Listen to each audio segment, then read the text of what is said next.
Welcome back. Tonight you will finally hear what happened when a pregnant 14-year-old girl was left in a locked Bibb Sheriff's Office interview room overnight. 13 WMAZ gathered dozens of documents from the case, including the internal affairs report, pictures, and video. Anthony Montalto explains how it all happened as you hear from the man who lost his job over the case for the first time. The sheriff's office says it happened at the investigations division on 3rd Street and Riverside Drive, March 24th. I spoke with some of the people involved as I dug through hundreds of pages of records and interviews, all that to put together a timeline. I don't respect none of this, and I don't accept none of this. You just heard part of a Bibb County Sheriff's internal affairs investigation, an interview with the mother of a pregnant 14-year-old. According to their report, the girl was left in a locked interview room for 21 hours. We're concealing her identity since she's underage. Her attorney is John Fleming. Nobody came to check on her. She was yelling out for help. She was knocking on the door. I didn't get checked up on. I was talking to the camera thing. I don't know if it was on or what, but I would ask them, like, can I call my mama again? Chris Patterson heads up investigations at the Bibb Sheriff's Office. Apparently, the 14-year-old was brought in, witness, and was just inadvertently just left in the room. This report shows deputies brought her in around 10 a.m. March 24th as a potential murder witness. Sergeant Omar Sanders was in charge. I was in the office about 30 minutes before I made contact with anyone, because I was getting my paperwork, going over, just pretty much getting my bearings. When Sanders walked into the observation room, he looked at the surveillance feed. He saw the girl in room 4 and her boyfriend in the next room. Sanders says another deputy took the girl to his office. I wasn't preparing to interview her. He realized she didn't have anything to do with the case and called her mother and grandmother. He couldn't reach them. So over there I said, hey, Lieutenant, you can actually take her back. I'm gonna go interview Stevens. That's the girl's boyfriend, who they arrested that day. He's locked up now on drug and simple battery charges. Sanders interviewed him sometime around noon or 1. Meanwhile, the girl went back to interview room 4 and stayed there. The door was shut.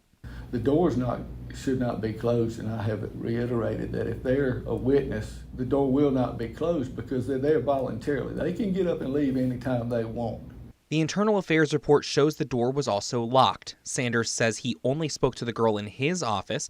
He says he's not sure how the door got locked when she went back to the room, but he says it's easy to lock someone in accidentally. Almost every investigator has been locked in that room because somebody actually goes past, or when you go to open the door, you actually press that lock and now you're locked in the inside. I stayed there. I kept waking up. I'm knocking on the door. I'm hearing voices, and I'm hearing like the copy machine on. I'm like, why nobody ain't came to the door yet? Nobody came.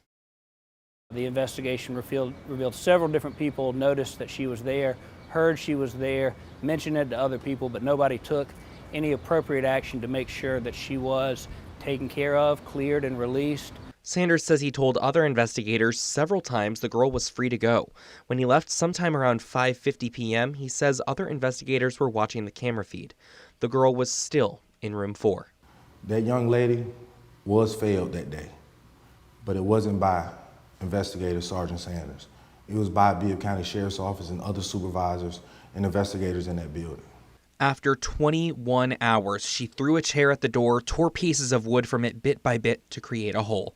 Security camera video shows her walking through the investigations office parking lot around 7 a.m., then almost 3 miles to her aunt's house. If she gets out of that room, if she's sitting in the lobby, if the door is open, if she's taken home, if a phone call, that never happened. This never happens. Fleming says it left the girl shaken. She was very terrified, afraid to leave the home, afraid to sleep outside of the bed with her mother. Now they're focused on the future. We plan to file a lawsuit and continue to conduct discovery while my client gets the treatment that she needs. Some good news here. The girl had her baby and both are doing well. Meanwhile, Sergeant Sanders is fighting for his job back. He says since he was never in charge of watching the girl, the responsibility falls on other deputies. Sanders says he thinks he's the fall guy, but according to the report, other deputies say they never heard Sanders ask anyone to take the girl home. In her interview, Captain Shelley Rutherford told investigators that Sergeant Sanders said the girl was his responsibility since it was his investigation. All right, thank you, Anthony. The girl's family was not comfortable talking with us about the story, and the Bibb Sheriff's Office would not comment on the case. They say it's an ongoing investigation now that Sanders has filed an appeal to get his termination reversed.